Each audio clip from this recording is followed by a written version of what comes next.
Bienvenue dans la chronique à plumes. On va vous parler de soins et particulièrement du merle numéro 56. On en avait fait une publication le concernant. C'était le 25 avril.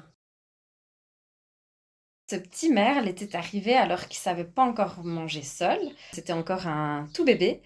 Et il a subi une prédation. Il avait une fracture de la main. C'est la partie ici de l'aile. Il avait pas mal de plaies et il avait aussi des problèmes à son système respiratoire. Après plusieurs jours en box de réadaptation, on a dû le nourrir vu qu'il mangeait pas seul et ensuite lui apprendre à se nourrir tout seul. Après plusieurs efforts et beaucoup de patience, il a enfin compris que il pouvait s'alimenter tout seul. Et le 14 mai, on a pu le placer en extérieur dans une volière pour qu'il apprenne à voler. Avant d'intégrer la volière, on a dû lui faire pas mal de physiothérapie pour son poignet justement qui s'était rigidifié à cause de la fracture à sa main.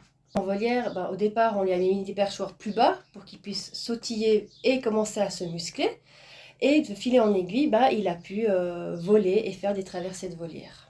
Aujourd'hui, cet oiseau, qui a complètement récupéré de sa blessure à 100%, est prêt à être relâché et remis dans la nature. Donc n'hésitez pas à nous appeler si vous trouvez un oiseau blessé et nous l'acheminer pour que, comme ce petit merle, on puisse lui donner une deuxième chance de survie. Et un nouvel envol.